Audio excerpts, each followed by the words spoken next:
Ahora sí. Sí, profe, Ya. súper claro. Bueno, entonces, antipsicóticos. Como les había comentado minutos atrás, estos fármacos también se pueden llamar como neurolépticos, como tranquilizantes mayores, utilizados para tratar síntomas psicóticos y entre ellos, obviamente, el trastorno del lenguaje, la conducta, las alucinaciones y, obviamente, como la psicosis presenta síntomas positivos y negativos, estos fármacos mejoran ambos síntomas. En particular, según la aparición en el mercado, los neurolépticos o tranquilizantes mayores o antipsicóticos se dividen en tres grandes grupos. Los típicos o clásicos de ellos fenotiacinas, butirofenonas y tiosantenos. Los neurolépticos nuevos o atípicos, atípicos en el sentido que este grupo, clozapina, olanzapina y varios derivados más, cambiaron su farmacología respecto del primer grupo. Y después están unos de tercera generación que son aún mejores en cuanto a que han disminuido los efectos secundarios que se presentaban como consecuencia en el primer grupo. Los fármacos típicos o clásicos, ellos todos son antagonistas de los receptores dopaminérgicos de tipo 2, bloquean estos receptores, y si los bloquean en el área mesolímbica o mesocortical, es donde ellos realmente muestran su acción antipsicótica. Pero si bloquean receptores dopaminérgicos en la vía nigroestriada, presentan cuadros extrapiramidales. En la vía túbero-hipofisiaria producen galactorrea y a nivel vulvar producen un efecto antiemético. Había comentado 2 minutos atrás que la dietilpiperacina es uno de los potentes fármacos antieméticos. Venía en una forma, en un nombre comercial que se llama Torecan, supositorios incluso. Ahora, estos fármacos no solamente han bloqueado receptores dopaminérgicos, sino que también han bloqueado receptores alfa-adrenérgicos, tanto a nivel central y periférico, y consecuencia de ello, de estos bloqueos que producen hipotensión. Recuerden ustedes que dopamina y adrenalina son muy semejantes. También, por la estructura química que tienen, y ya vamos a entrar en detalle, pueden manifestar algún efecto anticolinérgico a nivel central y también a nivel periférico, y van a producir síntomas típicos del bloqueo muscarínico. Esto es, por ejemplo, sequedad bucal, atonía gastrointestinal, confusión mental, visión borrosa. Y finalmente, también debido a su estructura, estos fármacos pueden también bloquear receptores histaminérgicos y consecuencia de ello es la sedación.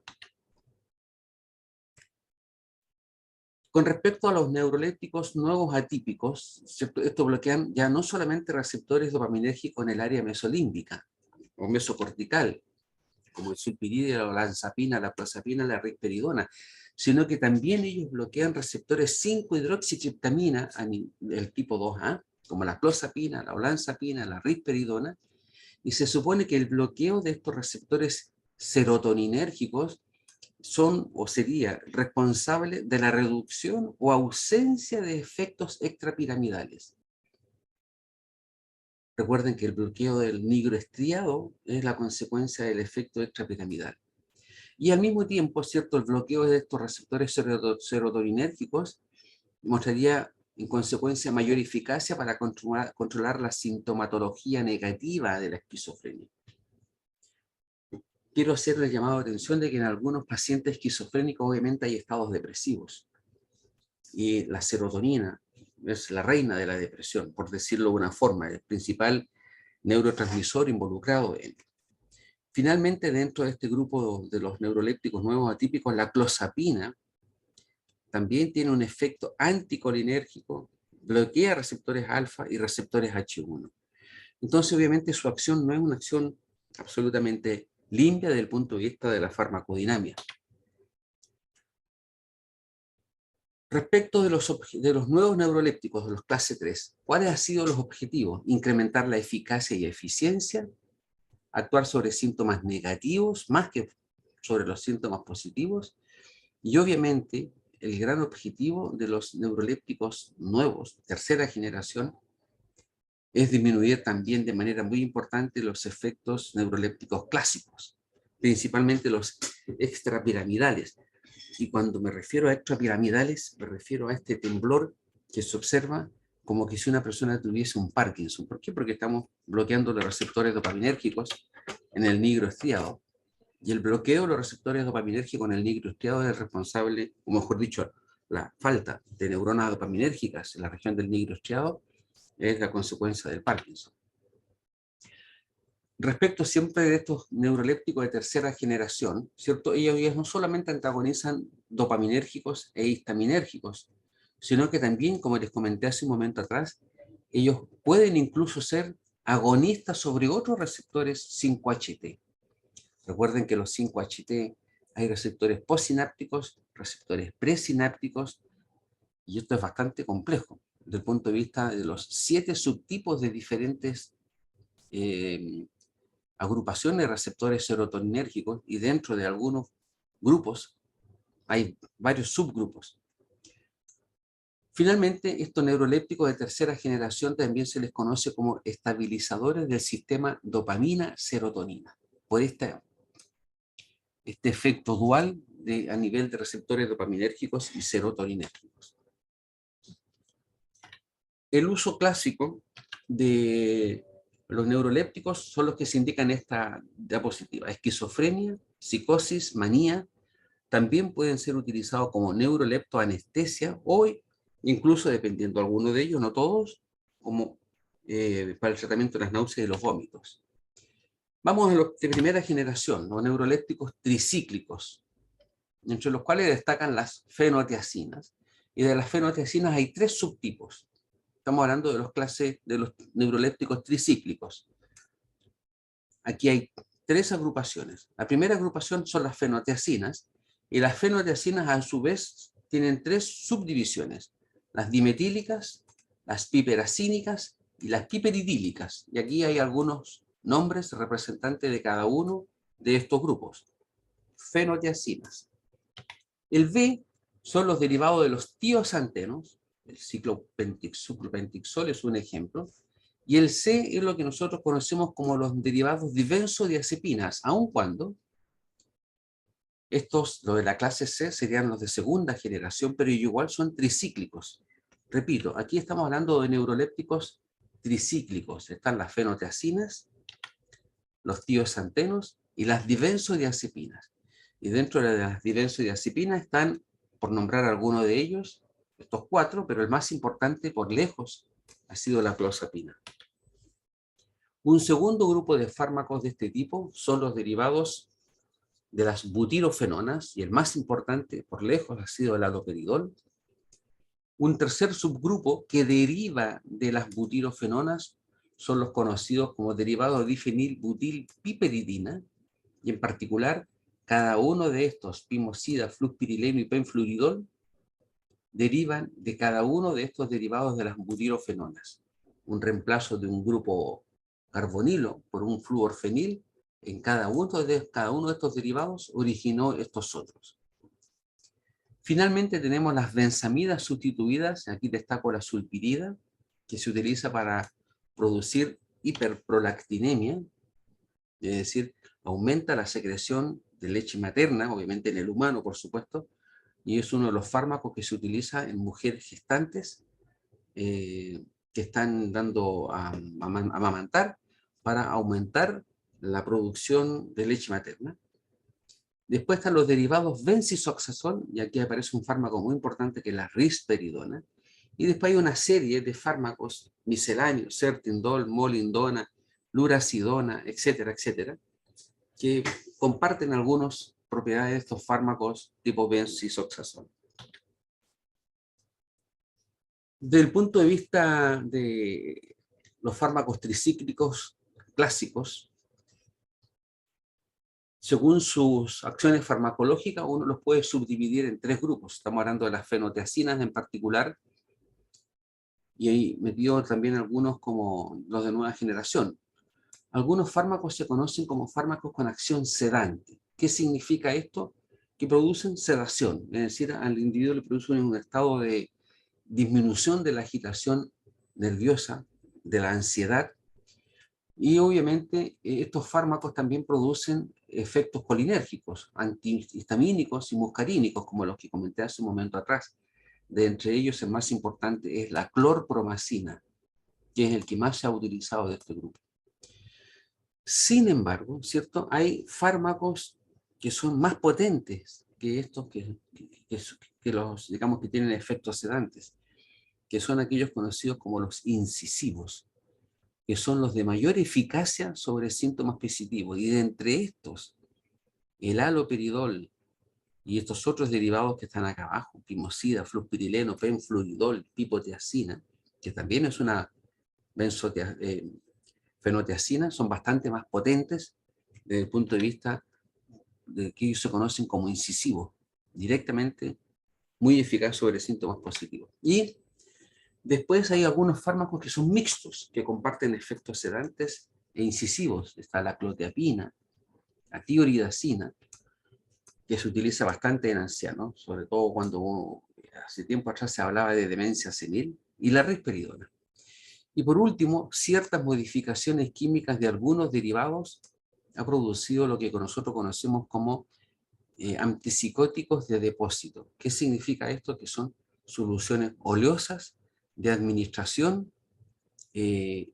intramuscular, dando lugar entonces al haloperidol decanoato, a la pimosida, al flupyrileno, a la pipotiacina, y ustedes se dan cuenta, muchos de ellos son intramusculares. Ya vamos a hablar cuál es la ventaja de tener desde ese punto de vista un fármaco de administración intramuscular.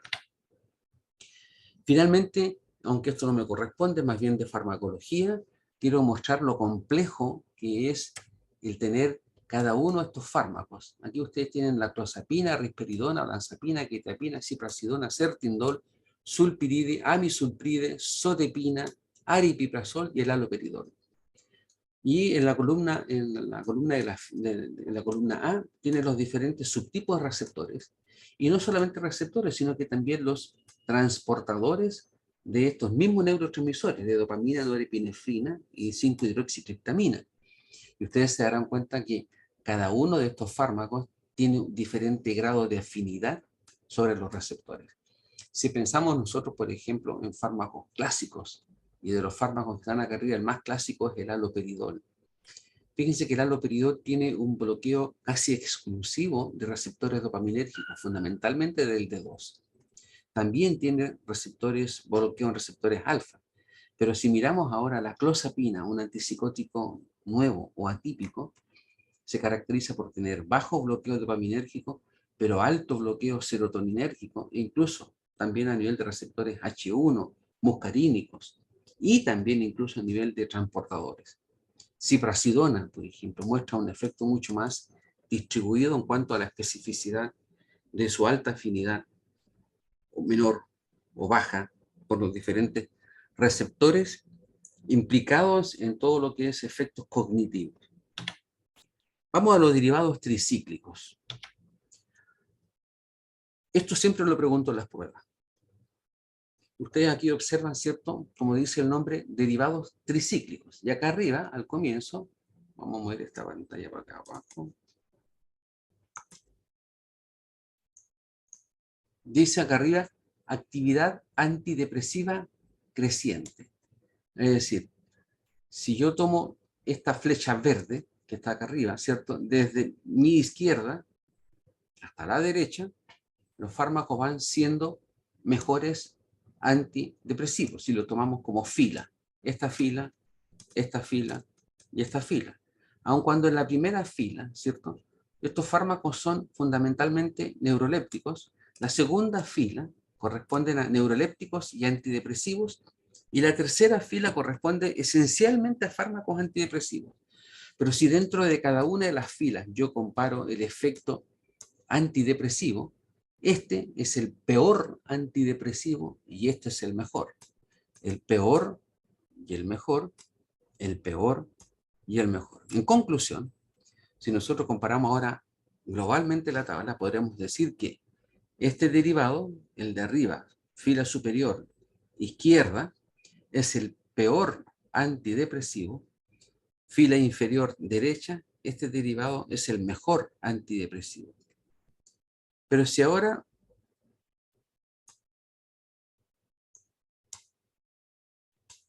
comparo en rojo la actividad neuroléptica, es decir, el efecto antipsicótico, y nuevamente nos vamos por filas. Este es el peor antipsicótico en la fila inferior, este sería mejor. En la fila intermedia, lo mismo, el de la derecha sería mejor antipsicótico, el de la izquierda sería, perdón, sería el peor antipsicótico, este sería mejor. Y en la fila superior, este sería el peor antipsicótico y este sería el mejor antipsicótico. Si lo comparamos ahora globalmente, ¿cierto? En la fila inferior, el de la extrema derecha, este producto sería el peor antipsicótico, mientras que el mejor antipsicótico sería el que está en la primera fila a la extrema izquierda. ¿Por qué quiero yo que tengan esto en mente? Porque esencialmente lo que se va a hacer es trabajar con estructuras tricíclicas que tienen una única gran ventaja. Todas son altamente lipofílicas. Y lo que se requiere de un fármaco para que actúe a nivel central es que sean altamente lipofílicos para que puedan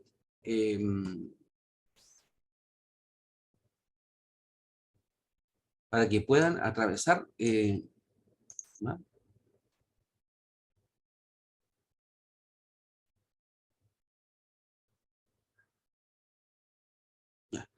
Para que puedan atravesar la barrera hematoencefálica.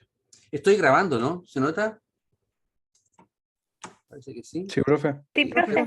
Ya está grabando. Es que no me aparecía el tema. Mira. ¿Les quedó claro este cuadro? Profe, ¿qué fue lo último que dijo de la lipofilicidad? ¿Puede atravesar la barrera? Lo que les dije, es decir, que la gran ventaja de estas estructuras tricíclicas es que todas ellas son altamente lipofílicas. Por lo tanto, atraviesan con bastante facilidad la barrera hematoencefálica. Y si yo quiero que un fármaco actúe a nivel central, la característica inicial desde el punto de vista de la farmacocinética es que sean lipofílicos, atravesar la barrera hematoencefálica y lleguen a nivel central, que es donde ellos van a ejercer su efecto. A mí no me interesa un fármaco que me bloquee para un estado psicótico, que yo tengo alteraciones a nivel de la corteza mesolímbica o mesocortical. No me interesa que el fármaco me actúe a nivel de los receptores serotoninérgicos a nivel periférico. Eso van a producir efectos secundarios. Lo que me interesa a mí es el efecto farmacológico que tiene que ser a nivel central. Bueno, siguiendo entonces, vamos con los derivados tricíclicos. Esta es la estructura química de la fenotiazina. Si ustedes se dan cuenta, son una estructura tricíclica que está formada por dos heteroátomos en el anillo central, un azufre en posición 9, un nitrógeno en posición 10, que es un nitrógeno de carácter terciario, que puede tener un sustituyente, un R. En la posición 2 de este anillo hay un X o una X, y esa X puede ser perfectamente un grupo electroatractor. Entonces, si miramos posición 1, 2, 2 hay un sustituyente, posiciones 3, 4, 5, 6, 7, 8, 9 el azufre y 10 el nitrógeno. Y el nitrógeno, el sustituyente en el nitrógeno puede ser un grupo dimetilamino, un anillo piperidínico o incluso un sustituyente que contenga un anillo piperacínico. Ya vamos a ver la estructura. ¿Cuáles son las características de los derivados según el sustituyente en la posición 10? Si es un dimetilamínico, produce fuerte sedación, un moderado bloqueo muscarínico y un moderado trastorno motor. Si es un derivado piperidínico, produce una sedación moderada, de sedación fuerte a sedación moderada, de moderado bloqueo muscarínico a fuerte bloqueo muscarínico y de moderado trastorno motor a una débil alteración motora. Y finalmente, en los derivados hiperacínicos, produce poca sedación. Fíjense cómo hemos ido cambiando de la sedación de potente, moderado a poca. El bloqueo muscarínico es débil, moderado, fuerte, débil, y el trastorno motor es un gran trastorno motor, débil trastorno motor y un moderado trastorno motor. Entonces, dependiendo del derivado, si es dimetil, si es piperidina o si es piperacina, van a caracterizarse ellos por el efecto sedante, la alteración del trastorno motor y el bloqueo muscarínico. Esta es la estructura química de la fenotiazina con un sustituyente dimetilamino que corresponde, y con un halógeno en posición 2 que corresponde específicamente a la clorpromacina. Y lo que observamos aquí en este otro color es la estructura de la dopamina. Y lo que se trata de indicar simplemente es que la estructura de la dopamina, ¿cierto?, calza perfectamente con una superimposición de la estructura de la clorpromacina. En esta estructura de la clorpromacina, el halógeno en la posición 2, el cloro en la posición 2, hace que la cadena dimetilamina esté, en cierta forma, vamos a decir, arraída, pero que esté desviada hacia la posición del halógeno posición 2. Por lo tanto, la superimposición de la dopamina sobre la estructura química de la clorpromacina hace que estos calcen perfectamente. Recuerden una cosa. Recuerden que la clorpromacina es un antagonista de los receptores dopaminérgicos. Por lo tanto, debe emular en cierta forma. No siempre, puede que no tengan muchas veces nada que ver, ¿cierto? Pero en este caso, emula en algo la distribución espacial, por lo menos la posición de un anillo y esta cadena central, muy semejante a lo que es la dopamina. De esa forma podría imitar a la dopamina para poder posicionarse sobre los sitios ortostéricos del receptor de dopamina y bloquear entonces la unión de este receptor con su ligando endógeno. Si miramos nuevamente entonces la estructura de la fenotiacinas, aquí está la estructura de la clorpromacina, entonces tenemos el halógeno en la posición 2, es el nitrógeno de la posición 10, con un dimetilamino, ahí está el amino con un grupo dimetil, un metil, dos metil, y aquí tenemos 1, 2, 3, una cadena propil, dimetilamino. Esta es la estructura de la clorpromacina. Si miramos ahora la estructura del medio, tenemos una tiometil,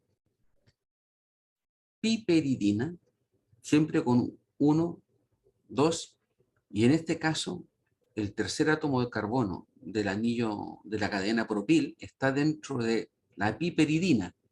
Si ustedes toman en cuenta, entre este nitrógeno y ese otro nitrógeno, entre el nitrógeno básico del anillo tricíclico y el anillo de la cadena, el básico de la cadena lateral, por decirlo de una forma, son 3 átomos de carbono. 1, 2, 3 átomos de carbono. En la tioridacina, a pesar de que el sustituyente es una piperidina, ¿cierto? Se cumple siempre la distancia de 3 átomos de carbono entre el nitrógeno del anillo central y el nitrógeno de la cadena. Eso sería la tioridacina con un sustituyente de carácter piperidina. Y finalmente aquí tenemos la dietilperacina, que tiene una piperacina. Aquí tenemos entonces la piperacina y, como dije hace un momento atrás, se cumple la norma. 1, 2, 3 átomos de carbono entre los 2 nitrógenos. Bueno, esto es entonces lo que yo les comentaba y me voy a devolver a la anterior, acá, de las características de los dimetilaminos, las características de las piperidinas y las características de las piperacinas. Si tomamos simplemente el hecho de la sedación, vamos a partir de fuerte sedación, sedación moderada y sedación leve. ¿Qué otras estructuras derivadas de fenotiacinas hay? Tomando siempre entonces esta estructura base, ¿cierto? Esta estructura base con un sustituyente de carácter electronegativo en posición 2 y un R que puede ser dimetil, piperidin o piperacin, tenemos estos derivados. Por ejemplo, posición 2. En vez de tener un sustituyente, un cloro, como en el caso de la clorpromacina, tenemos un trifluor derivado que también es electronegativo, y entre la clorpromacina y la triflupromacina ambos tienen la cadena propil dimetilamino. La tioridacina tiene un grupo tiometil y es, como habíamos dicho, una piperidina.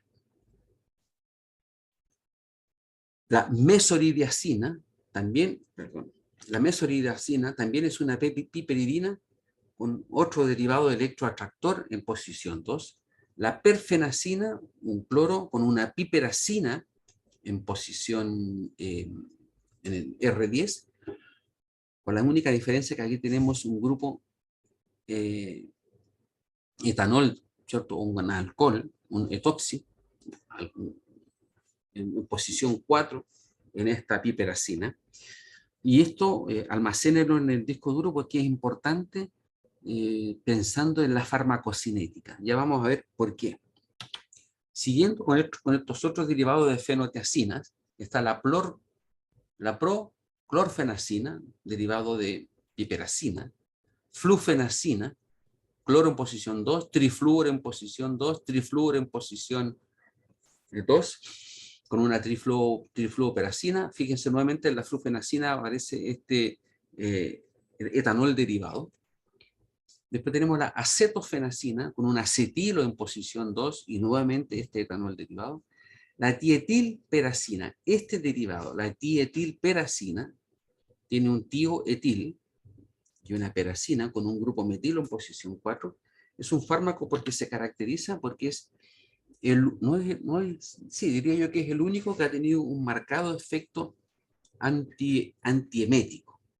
Y ese es su principal uso terapéutico.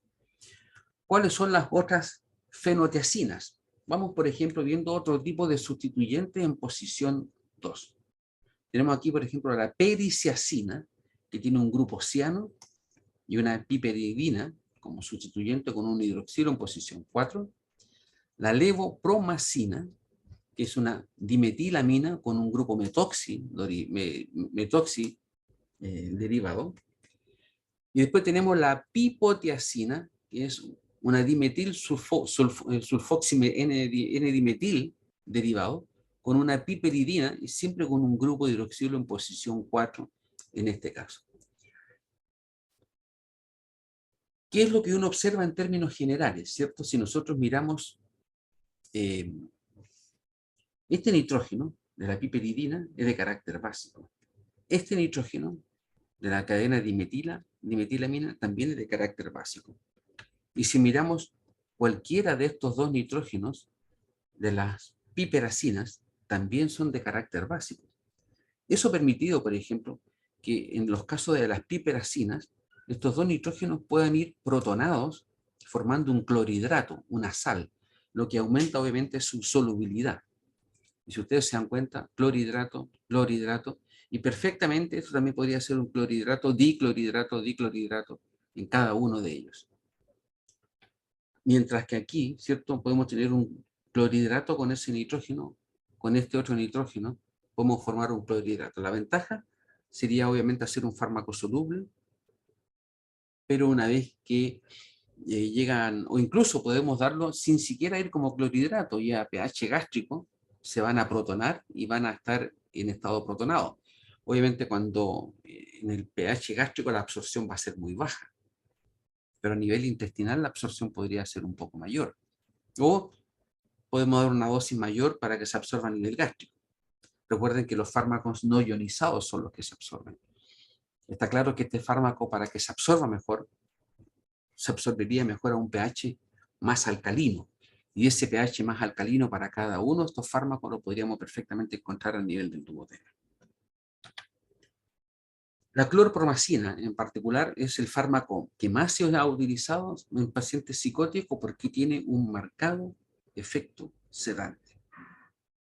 Ahí está, marcado efecto sedante, sobre todo cuando hay un paciente psicótico agitado. Se le puede dar una dosis de 200 miligramos y no pasa nada. Obviamente, ¿cierto? Tiene una serie de efectos secundarios, esta disquinesia tardía, que son alteraciones de los movimientos, el bloqueo de los receptores, por ejemplo, alfa, puede producir hipotensión ortostática y a nivel alteraciones cardiovasculares, o también, ¿cierto?, algunos problemas extrapiramidales, como lo habíamos comentado. Y ya saben, ¿cierto? Esta clorpromacina bloquea receptores dopaminérgicos, sobre todo, y donde más nos importa, en la región mesolímbica mesocortical. Entonces, en consecuencia, estos derivados de las fenotiacinas, si bloquean receptores dopaminérgicos en la región mesolímbica o mesocortical, es donde se manifiesta el efecto antipsicótico, Si lo bloquean el nigroestriado, se manifiesta el efecto extrapiramidal. En la tuberio infundibular, la hipergalactorrea. Y en la región, ¿cómo se llamaba? Me olvidé. El efecto antiemético, ya me voy a recordar, mesolímbica, mesocortical, nigroestriado infundibular. Se me quedó en el tintero. Ya me iré a recordar. Ahora bien, una de las grandes desventajas, ¿cierto?, de los pacientes psicóticos es que cuando ellos están en tratamiento, muchas veces lo que ellos hacen es no tomar el medicamento, y consideran que no es necesario. Uno. Y por otro lado, si uno requiere mantenerlo sedado porque está muy agitado, uno por lo general podría entonces sugerir administrar antipsicóticos por vía intramuscular. Y es aquí entonces cuando se comenzaron a formar antipsicóticos o neurolépticos de larga acción, de proacción prolongada, por decirlo de una forma. Entonces aquí tenemos la flufenacina, como enantato, como decanoato, como perfenacina enantato, pipoteacina, un decilenato, y la pipoteacina palmitato. Primero, ustedes se dan cuenta que todos estos son ácidos grasos de cadena más corta, 7, 10, 12 y 16. 16 átomos de carbono. Si ustedes cuentan palmitato, tenemos 14, 15, 16. Un desilinato, 8, 9, 10, 11. Enantato, 7, 5, 6, 7. Decanoato, 8, 9, 10. Enantato, 5, 6 y 7. Entonces está claro que desde el enantato hasta el palmitato, lo que estamos haciendo acá es aumentar la longitud de la cadena del ácido graso con la que se forma un éster. Y ahora les traigo entonces a la memoria por qué en algunos derivados piperacin derivados, y fíjense bien, este es un derivado piperacin derivado, y este es un piperidin derivado, lo mismo que la pipoteacina es un piperidin derivado, pero todos ellos se caracterizan porque tienen un grupo etanol en posición 4, o un etoxi en posición 4. La gran ventaja entonces es esterificar ese etanol con un ácido graso de cadena más larga o más corta, manteniendo siempre un halógeno o un grupo electronegativo en posición 2, o como un grupo sulfonamido también, en este otro caso, y con todos ellos se obtienen derivados de administración intramuscular. Está claro que si estos son ácidos grasos, estos derivados van a ser de carácter líquido. Son soluciones oleosas. Pero ¿cuál es la gran ventaja? La duración de la actividad. Por ejemplo, cuando son 7 átomos de carbono, la duración media es de 1 a 2 semanas. Cuando son 10, de 2 a 3 semanas. Cuando son 11 en este caso, falló un poco, ¿cierto? Debería ser también de 2 a 3 semanas, pero cuando es de 16 átomos de carbono, como en el caso del palmitato, puede incluso llegar a tener 4 semanas de duración. Por lo tanto, cuando uno le administra una solución oleosa intramuscular a un sujeto que está agitado y que necesita una medicación para el tratamiento de la psicosis, la administración entonces de derivados oleosos, tal cual, flufenacina enantato, pipoteacina un desilinato y pipoteacina palmitato nos asegura una larga actividad. Lo que significa entonces que a este paciente se le puede mantener sedado y uno puede, hasta que recupera, disminuye la agitación, recuerden que estos son potentes sedantes, podría entonces uno en cierta forma mejorar algunos parámetros que quisiera. Bueno, fuertes sedantes, en realidad ninguno de estos, porque los potentes sedantes son los dimetil derivados. ¿Cierto? Aquí tenemos sedación media y sedación baja, porque son piperacina y piperidina derivados. Bueno, pero yo les había comentado que hay otros derivados, ¿cierto?, de esta gran familia que son los tiosantenos, y me voy a adelantar un poquito, no es la intención, pero si ustedes recuerdan bien la estructura de la fenoteacina, ¿cierto? Acá, en esta estructura tricíclica, muy semejante que estamos viendo, es que en la posición 10 aquí no tiene el nitrógeno, y en el caso de los tiosantenos, el nitrógeno se reemplazó por un doble enlace carbono-carbono. Por lo tanto, ya no tenemos dos nitrógenos, uno en el anillo central y otro en el anillo periférico. Aquí tenemos simplemente un doble enlace carbono-carbono, lo que nos origina derivados cis y derivados trans. Pero está aquí el tioxanteno porque los derivados tioxantenos, ¿cierto?, que también son piperacin derivados, que tienen también un grupo hidroxilo derivado, un etanol derivado, pueden ser obviamente esterificados tal cual vimos en estos derivados de las fenotiacinas, y con eso, por ejemplo, en el caso del flupentixol, como decanoato, puede también tener 1 a 2 semanas de duración. Por lo tanto, ¿cierto?, nos saca como conclusión que el aumento de la duración de la acción se obtiene por preparación de ésteres de ácidos grasos de cadena larga. Cual más o cual menos, pero con todos ellos se consiguen efectos de larga acción.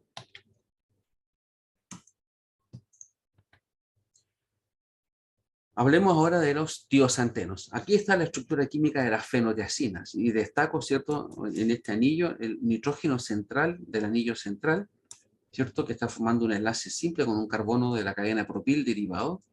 Y los tioxantenos es prácticamente una fenotiacina en el cual el nitrógeno del anillo central ha sido reemplazado por un doble enlace carbono-carbono con el primer carbono de la cadena propil derivado. Y así entonces, manteniendo el cloro en la posición 2, pasamos desde la clorpromacina, cuando tiene el nitrógeno, a la clorprotixeno, cuando es un derivado de tioxanteno que tiene un doble enlace. Obviamente, como se indica acá, la conformación cis es más activa que los derivados trans. ¿Por qué? Por la digamos, por la conformación que podría tener la dopamina sobre esta estructura, haciendo entonces que esta estructura, los derivados cis de los derivados de los tioxantenos, tengan una mejor característica de sobreimposición respecto de la dopamina para poder bloquear el respectivo receptor. Dicho esto, aquí están entonces los tioxantenos. Cloro en posición 2, el doble enlace carbono-carbono, la cadena propil, pero ya ahora no es propil, por el hecho de tener un doble enlace es propilidén dimetilamino. Y aquí tenemos entonces el clorprotixeno. Si tenemos un derivado trifluor, como también los teníamos en los derivados de la fenotiacina, con una piperacina y con un grupo hidroxiderivado, ¿cierto? Tenemos el flupentixol, y aquí tenemos exactamente lo mismo que, digamos, dentro de esta familia, con un cloro en posición 2, con una piperacina y con un derivado hidroxiderivado. Y este sería el flupentixol, el clorprotixeno y el suclopentixol. Y este suclopentixol, por el hecho de ser un derivado de piperacina, tiene sedación leve, mientras que que el clorprotixeno, por el hecho de ser un derivado dimetilamino, tiene alta sedación. Bueno, la ventaja, ¿cierto?, de este grupo hidroxilo, tanto en el suclopentixol como en el flupentixol, permite que estos dos derivados pudiesen también ser esterificados con ácidos grasos de cadena corta, 7 o larga, 16, y de esa forma tener entonces derivados de los tioxantenos para administración intramuscular de larga actividad. Vamos a hablar un poco de la relación estructura química y actividad farmacológica de estos derivados. Estos derivados, la clasificación química se subdivide en 3 zonas, zona C, B y A, y vamos a partir primero por una descripción general, después cada una de las zonas. En términos generales, aquí se muestra la estructura química de la clorpromacina, la estructura química de la dopamina, y aquí lo que se trata de mostrar esta imagen es simplemente indicar que hay una sobreimposición respecto de, por ejemplo, este grupo azufre, ¿cierto?, tiene electrones disponibles como para poder formar puentes de hidrógeno. Lo mismo que tiene este grupo de hidroxilo, ¿cierto?, que tiene este grupo de hidroxilo que calza perfectamente con la posición del azufre para poder formar estos puentes de hidroxilo, el anillo aromático, y la cadena lateral, ¿cierto?, que tiene la dopamina, en este caso, en la fenotiacina es atraída hacia el costado donde está el cloro. Entonces, esta conformación trans-alfa-rotámera de la dopamina y de la clorpromacina se sobreimponen parcialmente. La conformación de la clorpromacina, su cadena se inclina hacia el anillo halogenado y el átomo de cloro, que es electronegativo, es responsable de esta simetría. Si nosotros miramos esta estructura, ¿cierto?, y la cortamos por la mitad, podríamos perfectamente demostrar que es una estructura simétrica, pero el cloro rompe esa simetría. Y en términos generales, si nosotros sacamos este sustituyente de la posición 2, en muchos casos los neurolépticos llegan a ser inactivos. Vamos ahora a una relación estructura-actividad mucho más específica. En la zona A, ¿cierto?, entendiendo por zona A la zona donde están los derivados dimetil, los piperacin o los piperidin derivados, esta zona presenta una elevada especificidad estructural, pero solo en dirección transversal. La especificidad baja a lo largo del eje longitudinal. En otras palabras, ¿qué es lo que se quiere decir? O son dimetil, o son piperacin, o son piperidin derivados. Y en esto, ¿cierto?, lo importante es que esta cadena, con cualquiera de los sustituyentes que lleve, todos tienen un nitrógeno de carácter básico, que a pH 7,4 va a estar protonado. Por lo tanto, a la hora de interactuar con el receptor, el nitrógeno, tanto de la dimetilamina, de la piperacina o de la piperidina, va a estar protonado con carga, y eso va a permitir una interacción de carácter electrostática, me refiero iónica potente, con algún aminoácido de carácter básico en la estructura del receptor, que podría prácticamente tener la misma característica de este nitrógeno, ¿cierto?, en el caso de la dopamina, que también va a estar protonado. En la zona B es la de mayor, que es la cadena, la zona intermedia, donde va el anillo, perdón, donde va los sustituyentes, el propil, la cadena propil derivada. Y esta restricción es más potente, porque ahí tienen que haber apenas digo yo, importantemente, 3 átomos de carbono entre ambos nitrógenos. Si ponemos 2, pierde eficacia. Si ponemos más, pierde eficacia. Ahora bien, cuando ponemos 2 átomos de carbono, estos fármacos adquieren actividad antihistamínica y antiparkinsoniana. ¿Se acuerdan que le había comentado yo que ellos eran capaces de bloquear receptores histamínicos? Bueno, es la pequeña esta distancia de un átomo de carbono más, menos en la cadena propil, lo que acentúa una propiedad bloqueante de 2 o bloqueante H1. Ahora bien, en esta cadena propil derivado, si el segundo átomo de carbono está sustituido, tiene ciertas implicancias en la actividad. Si es un metilo, las actividades neurolépticas del derivado sufren escasos efectos desde el punto de vista de la actividad, pero se acentúan los efectos antihistamínicos y antipruriginosos. Por el contrario, si agregamos un grupo voluminoso, por ejemplo, un grupo fenilo o un grupo dimetilamino, se pierde la actividad neuroléptica. Y como en el caso de los piperidin derivados, ¿cierto? Si está formando parte de un anillo, los compuestos resultantes podrían incluso ser menos activos. En otras palabras, si me devuelvo un poco más atrás, por ejemplo, estamos hablando de estos 3 átomos de carbono. Acá está. Quería llegar a esta en particular. Acá hay 3 átomos de carbono y este fármaco es potente. ¿Qué pasa cuando agregamos un metilo como sustituyente? Dice que sufre poca alteración del efecto antipsicótico. Y aquí tenemos un metilo en el carbono 2 de la cadena propil derivado. Como en el caso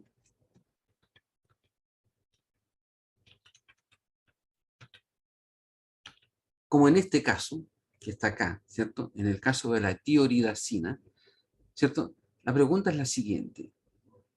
Tenemos 1, 2 y 3 átomos de carbono, y el tercer átomo de carbono está formando parte de un ciclo.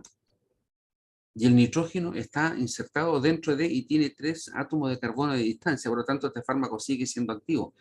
La pregunta es más compleja cuando lo que nosotros hacemos es formar un ciclo con ese átomo de carbono. Si formamos un ciclo con ese átomo de carbono, por ejemplo, podemos formar un ciclo, un benceno aquí, y mantenemos el nitrógeno como un sustituyente de carácter dimetilamino, este fármaco, en el cual el segundo átomo de carbono está formando parte de un ciclo, prácticamente lo que se dice, lo que se observa es una disminución significativa de la actividad. Y eso es lo que estamos hablando en este caso. Si está formando parte de un anillo, los compuestos resultantes son menos activos. Eso es para el segundo átomo de carbono. La zona C. La zona C, ¿cierto? Es la zona específicamente donde están los anillos tricíclicos. Y si ustedes se dieron cuenta, todos tienen el núcleo fenoteasínico y todos llevan un sustituyente en posición 2. En posición 1, en posición 3 y en posición 4, ustedes no observaron ningún sustituyente, ya sea en un anillo o en otro. Y en posición 2 observaron solamente un único sustituyente. ¿Y por qué digo posición 2? Y me voy a devolver, permítame que me devuelva. Por lo siguiente, acá está, ¿cierto? Esta es la posición 2. Si yo pusiera, por ejemplo, solamente un halógeno en esta posición, en la posición que sería 7, esto como puede girar, va a seguir siendo la posición 2. Esto va a ser, porque recuerden que esta molécula, independiente del R, si yo corto una raya vertical entre el azufre y el nitrógeno, es totalmente simétrica a la izquierda y a la derecha. Lo único que corta la simetría es el sustituyente en la posición 2, que si insisto, yo perfectamente podría poner el sustituyente en esta posición y podría numerar desde acá 1, 2, 3, 4, 5, 6, 7, 8, 9 y 10. No habría ninguna diferencia.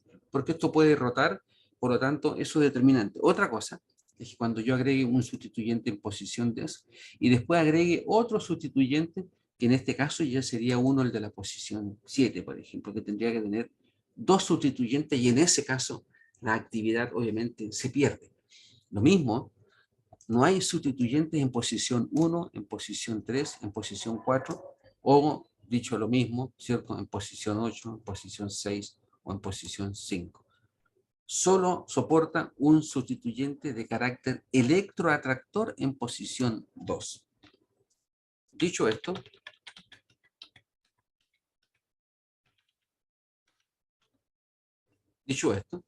¿cierto? ¿Qué otros grupos pueden ir en posición 2? El cloro.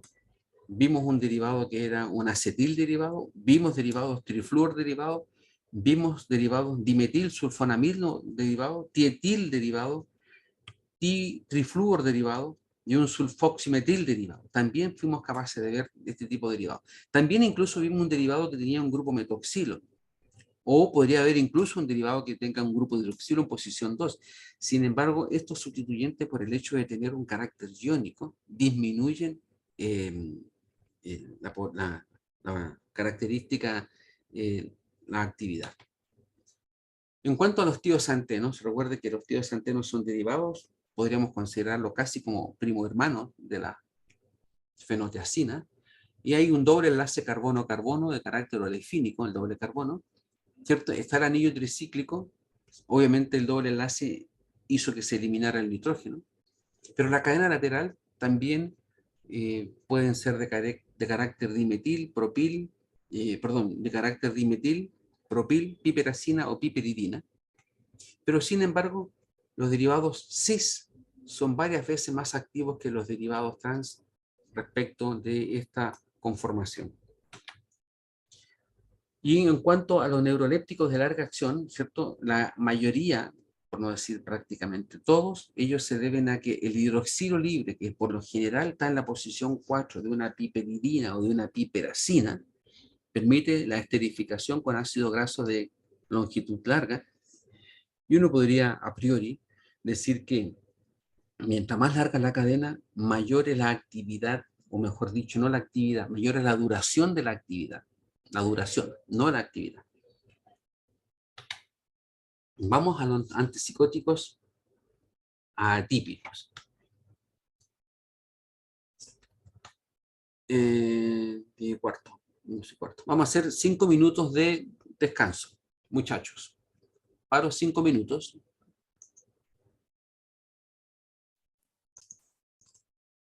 Ya, muchachos. Sigamos entonces con los antipsicóticos atípicos. Bueno, estos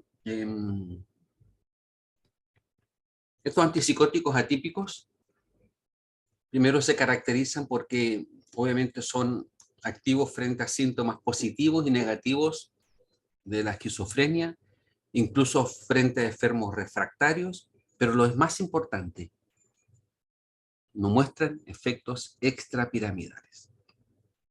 Y ello obviamente se puede deber a que bloquean no solamente receptores dopaminérgicos, sino que también receptores serotoninérgicos, e incluso, por ejemplo, receptores D4. En los primeros que vimos, los tricíclicos, el clásico bloqueo del receptor D2. Y de entre este grupo, ¿cierto? La clozapina, olanzapina, loxapina y quetiapina son antipsicóticos de bajo efecto extrapiramidal, que insisto, es bastante importante si uno toma en cuenta que el tratamiento de los pacientes psicóticos con fármacos de este tipo es a largo plazo. Esta es la estructura química de los derivados de esta familia que se conoce como atípicos.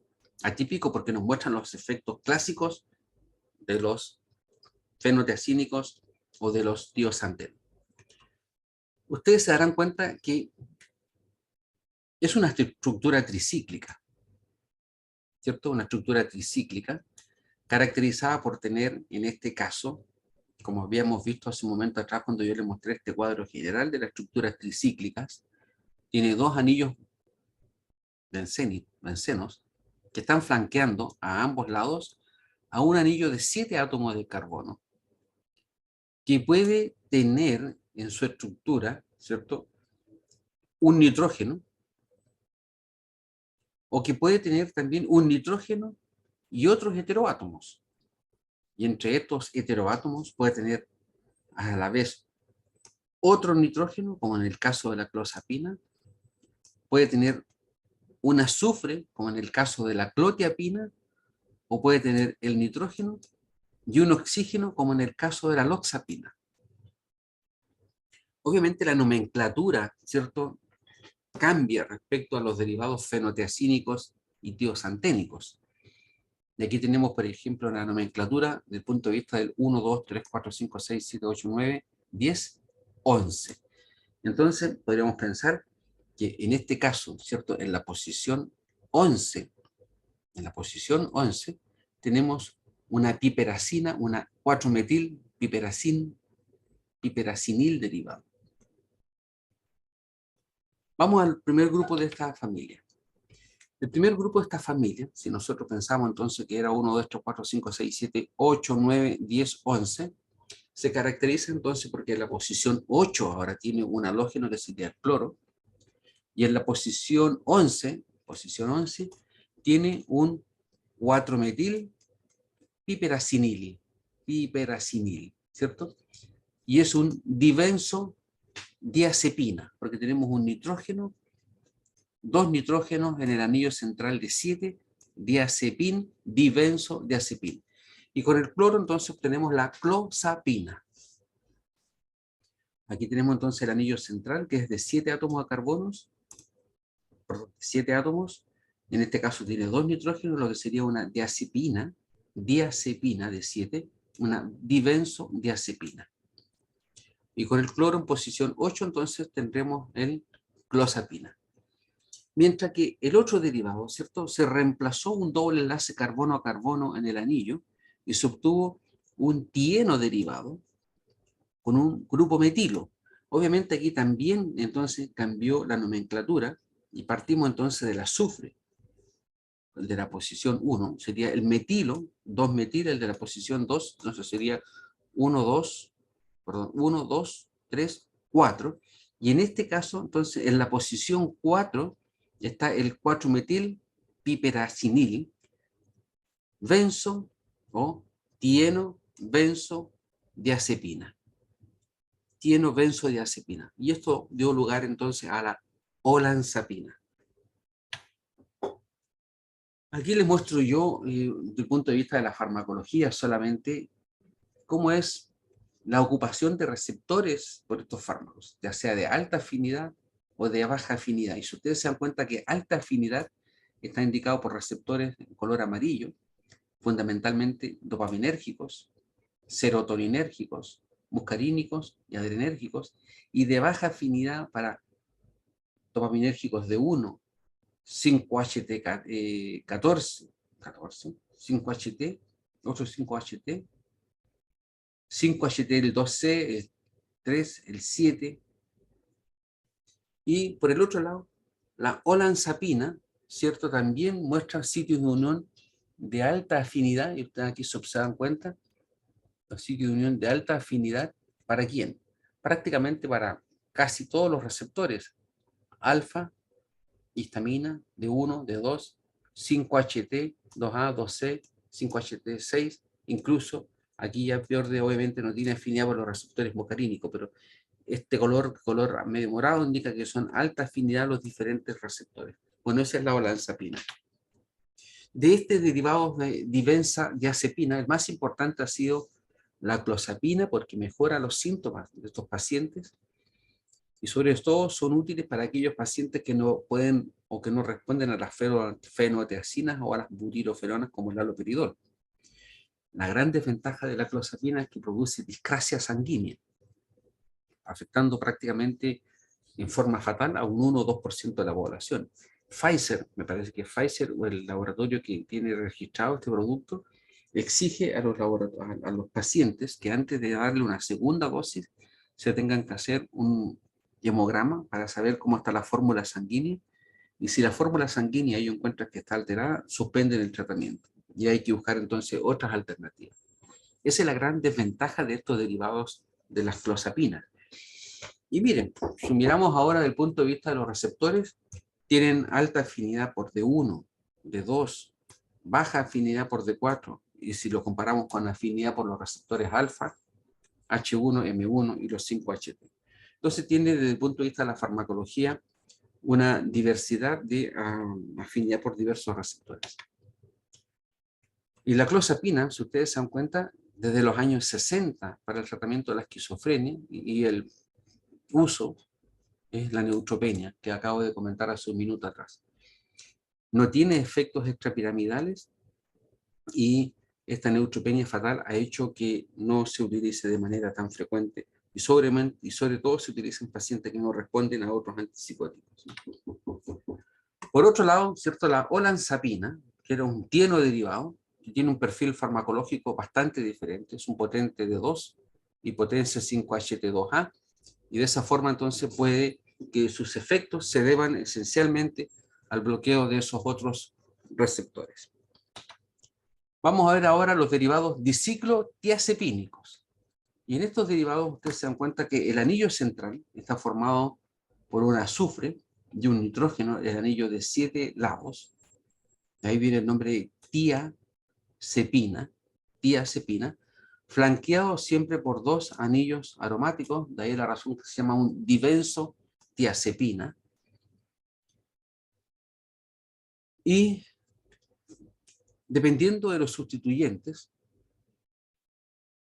aquí por ejemplo cambiamos 1, 2, 3, 1, 2, 3, 4, 1, 2, 3, 4, 5, 6, me estoy quedando corto, no estoy nombrando mal. Pero aquí tenemos en la posición 8 el cloro, y en la posición 6 ahora cambia al 4-metil piperacinil benzo, como dice benzo, benzodiazepina, o sería un dibenzotiazepina, ¿cierto? Y cuando está el cloro, entonces en posición 8 es la clotiapina, mientras que si ahora nosotros no ponemos ningún halógeno, simplemente ponemos la dibenzotiazepina con una piperacina y con un grupo etoxietanol, da lugar a la quetiapina. Quetiapina, obviamente que por tener este grupo de hidroxilo uno podría perfectamente pensar en esterificarla y tener una solución de depósito, eso no les queda para menor duda. Ahora, quiero llamarle la atención pensando en que este derivado, la quetiapina, tiene una característica fundamental. Y es que además de tener este efecto antipsicótico, últimamente los clínicos han demostrado que la quetiapina tiene un efecto hipnótico. Y a muchos pacientes, sobre todo en pacientes geriátricos, se le ha administrado la quetiapina por este efecto dual. El efecto de producir hipnosis, por un lado, y por el otro lado, el efecto de producir este efecto antipsicótico, ¿cierto? O trastornos no del aprendizaje, sino que del lenguaje, de las alucinaciones y del comportamiento, que comienza a ser cada vez, no cada vez, que podría ser frecuente en algunos adultos mayores. Por lo tanto, tendría como una doble funcionalidad. Los pacientes seniles, obviamente, comienzan a presentar efectos como demencia senil. Entonces uno podría utilizar la quetiapina con una doble intención, pero sobre todo la quetiapina ha demostrado tener este efecto efecto hipnótico, aunque obviamente se requieren dosis quizá un poco mayores. Pero bueno, la pregunta es cuánto dura el efecto. Aquí está la quetiapina desde el punto de vista de la ocupación de receptores y quizás el efecto hipnótico podría, por ejemplo, de alta afinidad deberse a que bloquea receptores histaminérgicos y de esa forma entonces poder producir a lo mejor un efecto hipnótico. Lo mismo que hacen los antihistamínicos, que bloquean receptores histaminérgicos a nivel central y producen el efecto hipnótico. Y este tiene una alta afinidad por receptores hipnóticos. Bueno, aquí está la alta afinidad por receptores alfa, por receptores dopaminérgicos, 5-HT, un poco menor, ¿cierto? La quetiapina entonces se une a diversos tipos de receptores y ahí aparece fundamentalmente el H1, que podría ser el responsable del efecto hipnótico, alfa 1, alfa 2, 5-HT2, y en menor medida por los receptores dopaminérgicos, lo que significa esta ausencia de efectos extrapiramidales. La ventaja de la quetiapina que es tan potente como el haloperidol, y fíjense que ya estamos hablando del haloperidol como un fármaco potente, aunque tiene menos efectos extrapiramidales que el haloperidol. Y terminamos con los derivados diciclooxazepínicos, y como el nombre lo indica, esta es una oxazepina, el X se ha sustituido por un oxígeno, ya tenemos entonces la oxazepina, flanqueada por dos anillos aromáticos, dibenzooxazepina, y nuevamente entonces pensamos en la amoxapina y la loxapina. Pero fíjense en el detalle, la diferencia entonces entre 2-cloro, aquí tenemos la posición 2-cloro, y en la posición 11 está la 4-metilpeperacinil, 4-metilpeperacinil, oxazepina. Este derivado es un potente antipsicótico. Sin embargo, la eliminación o la N-D-alquilación de la loxapina, sacando este metilo del nitrógeno de la posición 4 de la piperacina, transforma a la loxapina en amoxapina. Y marcadamente la amoxapina tiene un efecto más bien de carácter antidepresivo, más bien que un efecto de carácter antipsicótico. Algo tan leve como la presencia de un metilo. Para resaltar un efecto antidepresivo o la presencia de un metilo para resaltar un efecto antipsicótico en estos derivados diciclooxazepínicos. La loxapina, entonces, tiene un perfil farmacológico más clásico desde el punto de vista antipsicótico, mientras que la amoxapina tiene esta ventaja: inhibe el transportador de norepinefrina. Y al inhibir el transportador de norepinefrina, entonces permite mayores niveles de este neurotransmisor en la hendidura sináptica, y eso sería un indicativo de una actividad antidepresiva. Vamos ahora al segundo grupo de fármacos. Hemos terminado con los derivados tricíclicos. Vamos a las, mejor dicho, butirofenonas. Las butirofenonas nacieron de Janssen. Janssen es un laboratorio belga dedicado en la búsqueda de analgésicos derivados de la petidina, y la petidina obviamente era un analgésico derivado de la morfina. Entonces lo que ellos trataban de obtener era un fármaco de potente actividad analgésica, pero sin los efectos cardiodepresores que mostraban los derivados de la morfina. Y a partir de ello, entonces, cómo se obtuvo las butirofenonas y derivados. Entonces aquí está la meperidina, que es un analgésico de carácter opioide, y lo que ellos entonces trataron de modificar la meperidina para obtener fármacos analgésicos. Y lo que hicieron fue simplemente este grupo metilo, ¿cierto? Alargarlo y reemplazarlo en este caso por un propil derivado. 1, 2, 3.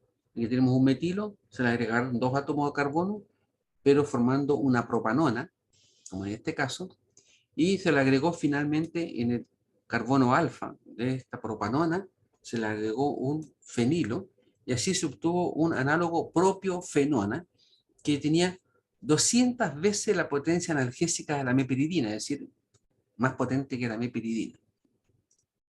Pero también pensaron, bueno, ¿qué pasa si alargamos la cadena un poco más? Y en vez de tener un análogo de propiofenona, tendremos un análogo de butirofenona.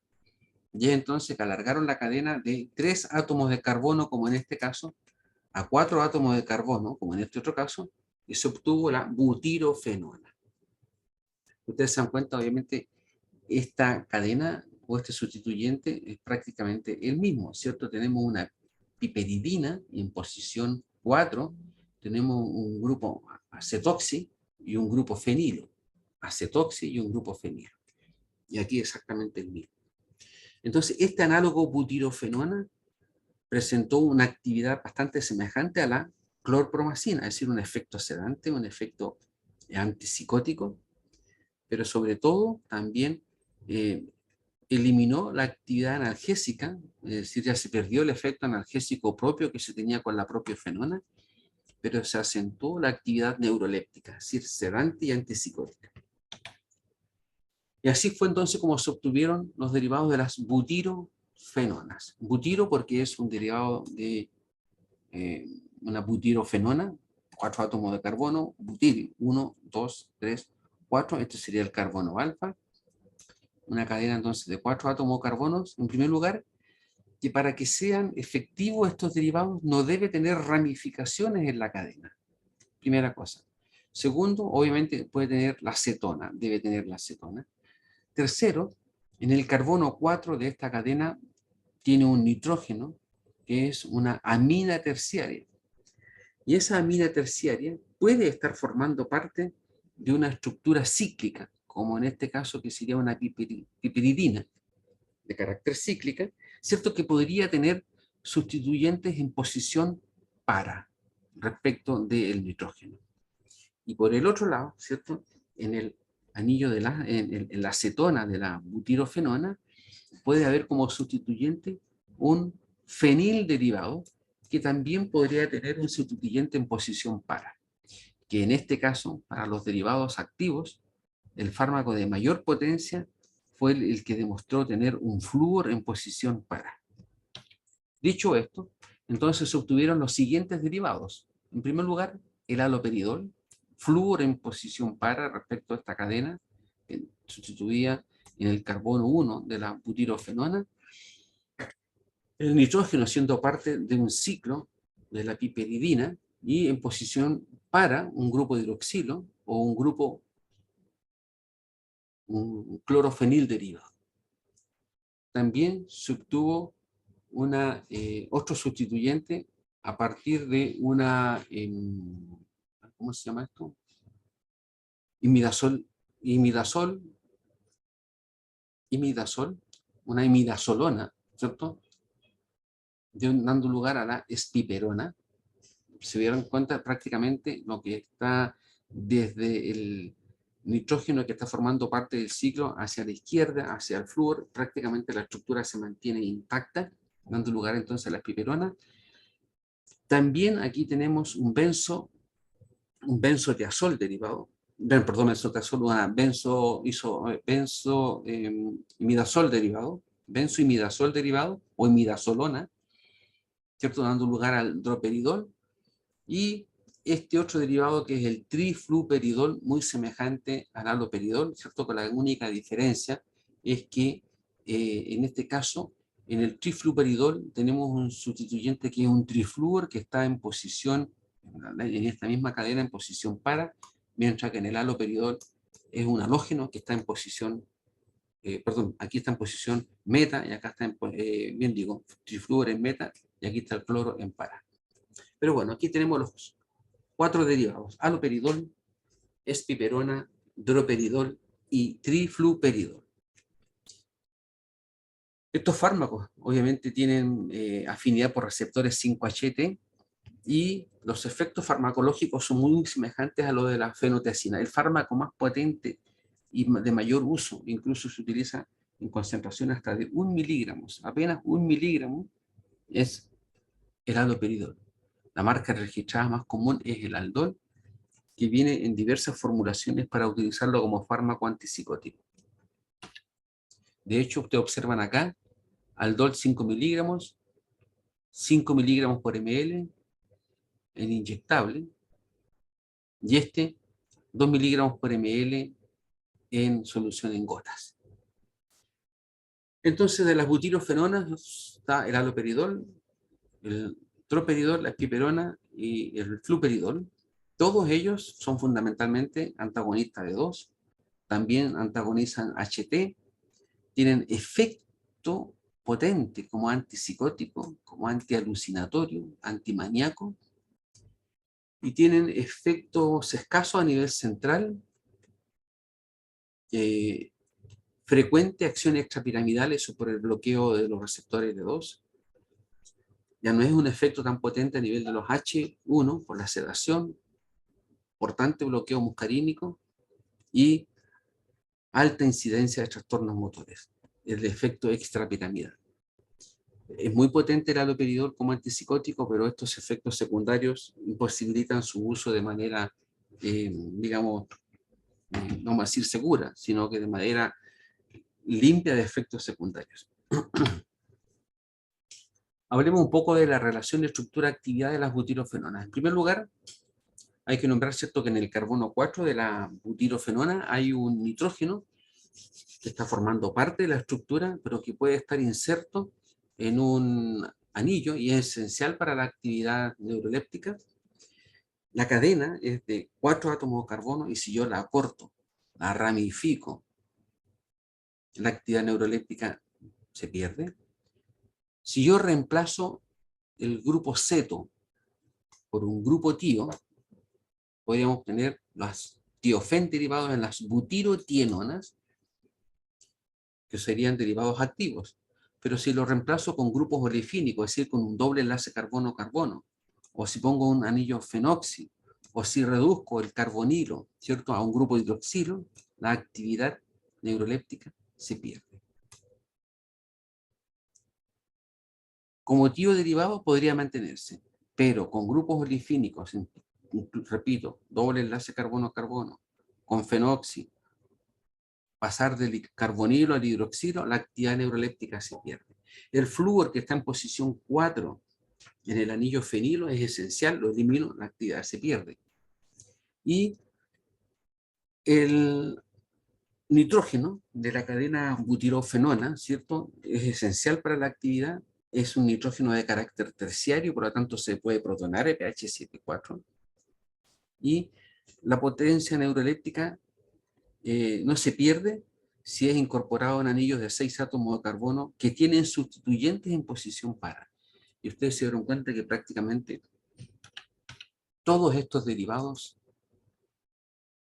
por lo general, sustituyentes, la gran mayoría en posición ahí, en posición para. Ortometa para en cuanto al anillo central. Todos están en posición para, en posición para y en posición para. De estos derivados, ¿cierto? La espiperona también es un fármaco potente. El droperidol es un fármaco de acción corta, tiene efecto sedante, antiemético. Se utiliza en anestesia, preanestesia, como sedante neuroléptico. Y ahí está. Y con fentanilo para la premedicación preanestésica. Ese es el principal uso que tiene el droperidol. Después, si hablamos específicamente ya del haloperidol, que es el más potente, si ustedes se dan cuenta, se une a los receptores de 2, a los 5-HT, tiene la misma actividad antipsicótica, alta incidencia de efectos extrapiramidales, menos sedante, menos efectos autonómicos y todo tienen actividad neuroléptica. Hablemos de los derivados del difenilbutilpiperidina. Aquí destacan solamente 3 grupos, que sería la pimosida, el fluspirileno y el penfluridol. Algunos de estos podrían, por ejemplo, administrarse por vía oral y otro incluso podría uno también administrarlo hasta por vía intravenosa. Ahora, ¿cómo se obtuvieron estos derivados de difenilbutilpiperidina? Todos ellos se obtuvieron porque en los derivados de las butirofenonas, el grupo ceto se reemplazó por otro derivado fluorfenilderivado. Me voy a devolver acá. Digo que este es el grupo ceto en las butirofenonas, hablemos del haloperidol mejor, que se reemplazó por otro fluorfenilderivado. Es decir, acá nosotros tenemos un fluorfenilderivado, entonces lo que se hizo fue poner este fluorfenilderivado, dejar este que está donde está, pero aquí en este ceto se reemplazó por otro grupo. Por lo tanto, estos derivados de difenilbutilpiperidina sería difenil, como dice el nombre, difenilbutilpiperidina. Se obtuvieron entonces estos derivados pimosida, penfluridol, fluspirileno, que tienen mayor duración de la acción que los análogos de las butirofenonas. Entonces acá está, ¿cierto?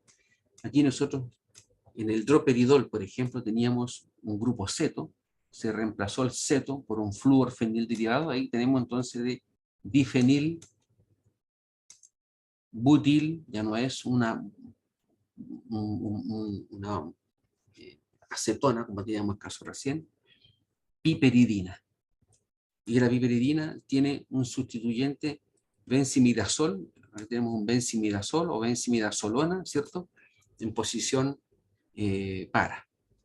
Y esto dio entonces lugar a la pimosida, y la pimosida se utiliza en la exacerbación de la esquizofrenia, especialmente en el síndrome de Tourette. Y el síndrome de Tourette son aquellos sujetos que tienen expresiones faciales bastante atípicas, por decirlo de una forma no hiriente. Dio lugar entonces a la pimosida. El fluspirileno, ¿cierto? A partir de la espiperona. Entonces lo mismo, se reemplazó el grupo ceto por un fluorfenilderivado. Este ya lo habíamos visto anteriormente, que era un derivado de imidazolona. Aquí tenemos el imidazol con esta anillo, con esta carbonilo sería la imidazolona, una fenilimidazolona, derivado que nació de la espiperona, y se dan cuenta, este sustituyente está en posición para respecto a este nitrógeno en este anillo que está unido a este nitrógeno que era esencial en la actividad. Y tenemos el penfluridol, que se describe como un derivado desde el haloperidol. Es un fenilderivado. Recuerden que el haloperidol era un derivado que tenía simplemente el cloro, ¿cierto? En este clorofenilderivado y este grupo de hidroxilo. Y en este caso, en el penfluridol, se agregó como grupo adicional un trifluormetilo, ¿cierto? En posición meta, en este anillo de clorofenilderivado, dando lugar, obviamente, el reemplazo del fluorfenil por la acetona, dando lugar al penfluridol. Vamos ahora a los derivados benzamida sustituidas. Esto que está acá, este anillo aromático, con ese doble enlace carbono-oxígeno, ese carbonilo y ese nitrógeno, es lo que nosotros conocemos como una benzamida. Esa es una benzamida.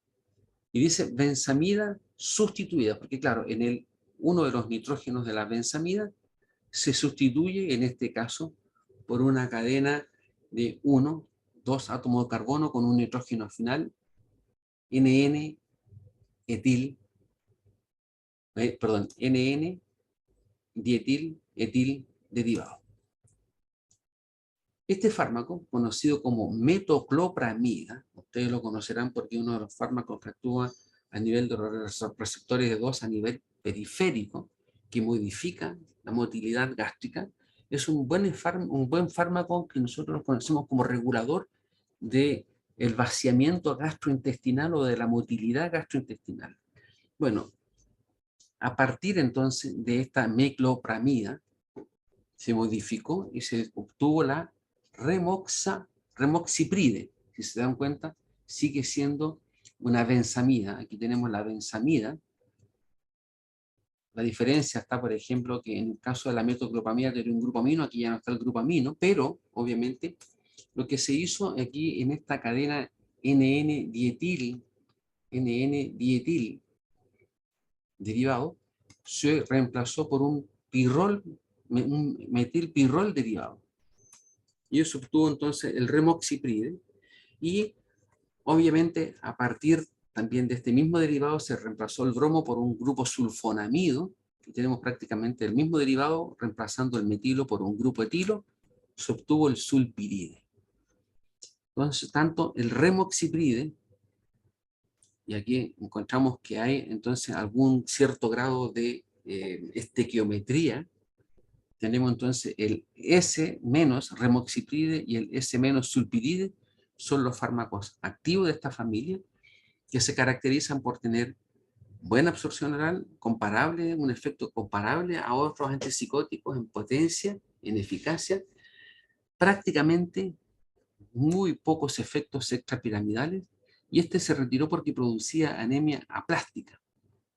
Sin embargo, ¿cierto? El sulpiride, a pesar de tener una baja absorción oral y una limitada penetración al sistema nervioso central debido a esta protonación, ¿cierto? A estos grupos básicos, alta de hidrofilia, estos grupos de hidroxilos, metoxilos, sulfonamidos, tiene baja potencia y efectos bajos, potencios efectos extrapiramidales. Sin embargo, ¿cierto? El efecto del sulpiride fue mucho mejor a nivel de la región tuberoinfundibular, y es donde favoreció entonces este efecto sobre la lactancia. Entonces el sulpiride es un fármaco que se utiliza hoy por hoy, por lo menos para aumentar la lactancia materna. Sigamos siempre con derivados ahora del benzisoxazol. Aquí tenemos entonces nuevamente el remoxipride, la benzamida, ¿cierto? Y a partir de la benzamida se modificó, ya una modificación bastante ya más alejada de lo que uno podría esperar respecto del remoxipride. Se obtuvo la risperidona, que es un fármaco atípico. Atípico porque este fármaco es un potente fármaco antipsicótico, antagonista de los receptores de 2, muy semejante al haloperidol y a la familia de las fenotiacinas, pero también ya demuestra actividad 5-HT2 y sobre receptores H1 y sobre receptores adrenérgicos. Y eso entonces hace que esta risperidona muestre o tenga un perfil como fármaco antipsicótico absolutamente diferente. Entonces, pueden producir efectos antipsicóticos atípicos, y en este caso la risperidona, piperidil, benzisoxazol derivado con relativa afinidad sobre otros subtipos de receptores, tiene un efecto antiserotoninérgico que inhibiría en cierta forma la neurotransmisión dopapinérgica. Aquí muestro, respecto de la risperidona, sitios de alta afinidad y de baja afinidad, y aparecen los D2, 5-HT2, los H1 y los receptores alfa adrenérgicos.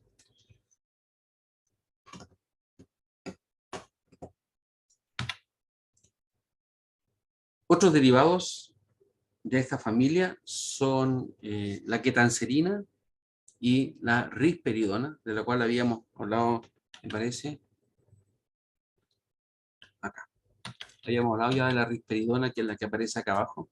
Y se supone entonces que la ketanserina se obtuvo por, diríamos, una leve modificación de de la risperidona, por ejemplo, nosotros aquí observamos los cambios en esta zona aquí tenemos, por ejemplo, un benzoxazol derivado, fenilbenzoxazol derivado, un 6-fluor benzoxazol derivado, la piperidin derivado, y en este otro lado una tetrahidropirido, pirimidin 4-ona. Obviamente aquí hubo una cierta modificación, si nos pensamos la ketanserina respecto de la risperidona, pero se obtuvo la ketanserina, que es un fármaco que también, muy semejante estructuralmente a la risperidona, muestra potentes efectos antipsicóticos y desde el punto de vista de la farmacología, sus afinidades son muy semejantes en cuanto a la afinidad por los receptores que los que muestra la risperidona.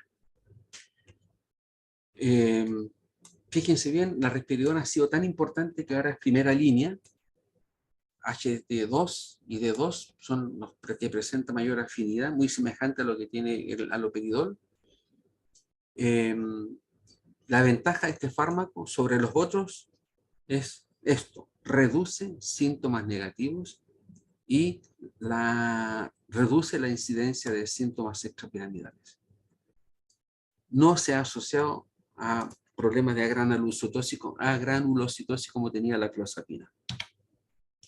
Esto es un ejemplo simplemente para mostrar que la risperidona bloquea diversos subtipos de receptores.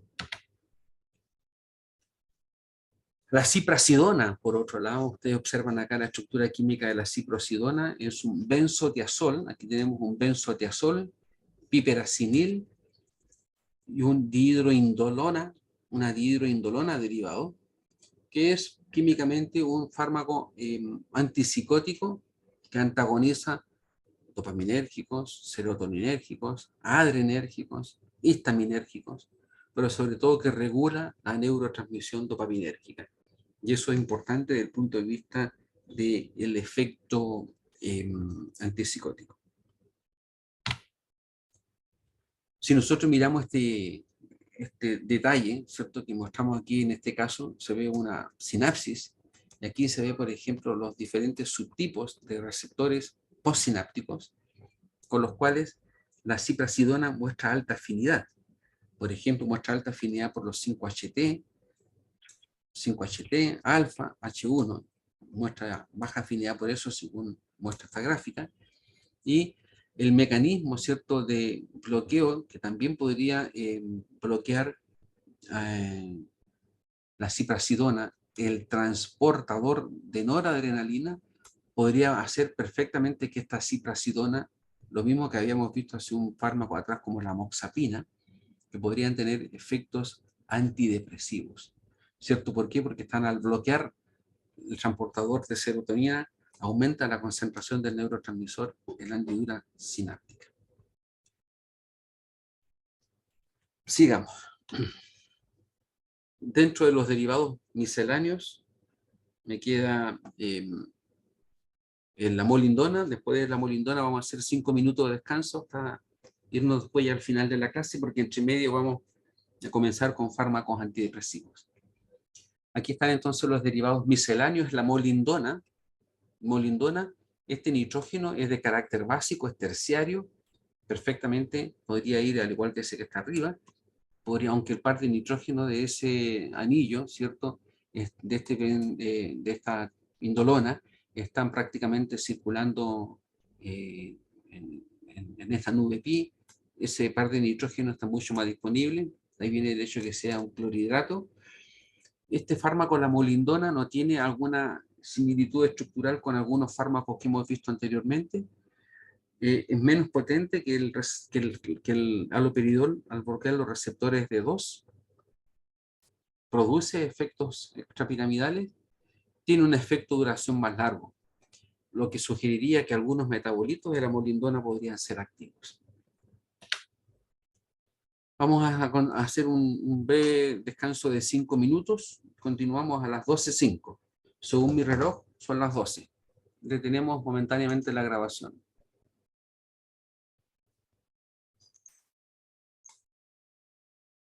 Ya, vamos a seguir, y ya para ir terminando entonces con este otro derivado que es el cerdindol. Y tiene obviamente un anillo indólico, que está aquí a la extrema derecha, y este fármaco tiene afinidad sobre los receptores H2, sobre alfa-1, y casi sin afinidad sobre los receptores dopaminérgicos. Muy efectivo como el haloperidol para la esquizofrenia, con baja incidencia extrapiramidal. Lamentablemente en estos compuestos no hay una relación estructura-actividad de qué forma el cambio en la estructura química de un determinado grupo o no permite un cambio ya sea en su propiedad farmacocinética o farmacodinámica. No lo hay, porque son derivados únicos. Entonces eso en cierta forma hace que su relación estructura-actividad está dada casi única y exclusivamente en la mayor o menor afinidad que presenta por un receptor de clase, perdón, un receptor de tipo A, B, C o D. Esa es la farmacodinámica y esa es la relación estructura-actividad. Simplemente hablan de afinidad sobre los diferentes subtipos receptores. Este otro derivado, ¿cierto? El aripiprazol, y quiero aquí llamarles la atención, este fármaco bajo la normativa de la DSI tiene un mal nombre porque termina en prazol, así como el omeprazol, el lansoprazol. Y estos fármacos, ¿cierto? El omeprazol y el lansoprazol son inhibidores de la bomba de protones a nivel del tracto gastrointestinal, que tiene mucho que ver con el tratamiento de la hiperacidez gástrica. Y si uno toma simplemente en cuenta la DSI, podría haber una confusión. Entonces, desde el punto de vista de la DSI, yo creo que fue un mal nombre que le pusieron al aripiprazol. Aquí está el nombre en inglés, en español es sin la letra E, ¿cierto? El aripiprazol es un antipsicótico atípico, aprobado para el tratamiento de la FDA, sobre todo también cuando hay episodios maníacos agudos y a desórdenes bipolares. Y químicamente, ¿cierto? Es una piperacina, aquí tenemos una piperacina, que en la posición 1 está sustituida por un oxibutil tetrahidroquinolina, quinolinona, está, y en la posición 4 está sustituida por un 2,3-diclorofenil derivado, dando lugar entonces al aripiprazol, un fármaco antipsicótico también con efectos muy diversos a los clásicos. Y tiene un agonismo sobre receptores de 2, fíjense, pero tiene un agonismo. Y recuerden bien que nosotros siempre estábamos hablando de fármacos antagonistas, ¿cierto? Claro, pero cuando un fármaco se comporta como un agonista parcial, a su vez, cuando un fármaco es un agonista parcial, es decir, puede tener la capacidad, frente a un agonista total se comporta como un antagonista. Y de esa forma entonces podría modular la actividad dopaminérgica que puede ser alta o baja, tal como en la región mesolímbica o mesacortical específicamente. También tiene ahora otros efectos, por ejemplo, antagonista en 5-HT, agonista parcial en 2C y 5-HT1A, y antagonista en 5-HT7. Entonces, esta complejidad sobre la cual ellos actúan desde el punto de vista de la afinidad sobre los diferentes receptores hace que estos fármacos sean complejos en cuanto a su farmacodinámica. La tiaprida es un fármaco también moderno, bloquea receptores dopaminérgicos D1 y D2, no tengo más información sobre ella, y la acenapina es un fármaco que ha irrumpido en el mercado este último tiempo y se desarrolló específicamente para esquizofrenia y manía aguda asociada a problemas bipolares, aprobado el 2007, amplio bloqueo de receptores serotoninérgicos, dopaminérgicos, y ustedes ya se recuerdan, nosotros habíamos visto ya estructuras tricíclicas, 1, 2, 3, divenso tricíclicas, con un heteroátomo, con un halógeno además en uno de los anillos fenilos o aromáticos vecinos. La única gran diferencia, ¿cierto?, es que aquí tiene asociado un pirrol fusionado al anillo central, tetrahidrodibenzo oxepino pirrol derivado. Esta es la acenapina. Y cuando uno comienza a pensar en las características, insisto, para que lo tengan claro, estos fármacos mientras más lipofílico sea, mayor va a ser su absorción. Finalmente, ya me queda hablar de dos fármacos de la iloperidona para el tratamiento de la esquizofrenia, aprobado en 2009. Aquí muestro yo en este esquema gráfico los diversos efectos antagónicos que tiene sobre 5-HT2A, D2, D3, alfa 1. Y este es un fármaco que es un acetil metoxifenil derivado que está unido a una piperidina y que tiene a su vez en posición 4 sustituido con una benzoxazol derivado, un flúor, 6-fluoro benzoxazol derivado, y este es la iloperidona, potente fármaco también antipsicótico. Y creo que termino con con la lurasidona, un fármaco que también ha sido introducido al mercado para la esquizofrenia, aprobado en el 2010. También es una piperacina, ¿cierto? Una N-aril piperacina, y en la posición 1 está sustituido por este hexahidro metano isoindol, que es lo que tenemos aquí en esta 1,3-diona, y en la posición 4 está sustituido por este benzotiazol derivado. Bueno, muchachos, eso es más o menos lo que es la farmacoquímica de los fármacos utilizados para el tratamiento de la esquizofrenia. Yo simplemente quiero resaltar con esta gráfica que está acá al final, cómo hemos ido cambiando la diferente afinidad de los receptores y con ello hemos ido disminuyendo los efectos secundarios y mejorando el resultado tanto perdón, en los efectos positivos o negativos de la esquizofrenia.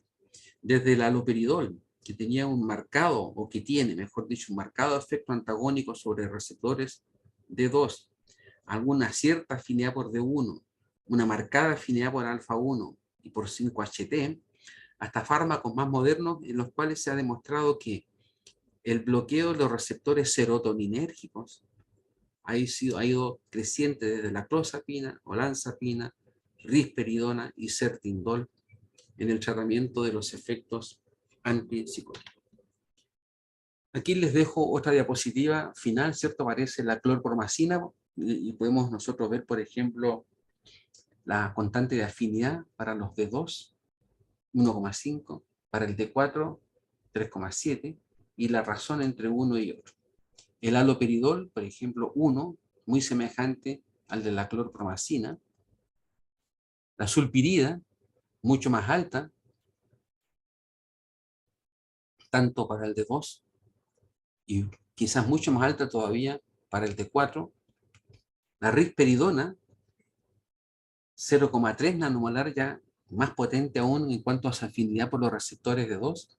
Y finalmente aquí tenemos la clozapina, que muestra ya una afinidad bastante diversa, ¿cierto? Como habíamos discutido o como había tratado de explicar anteriormente, muestra menos afinidad por los receptores D2, pero afinidad ya un poco más alta por incluso muscarínico y por los 5-HT.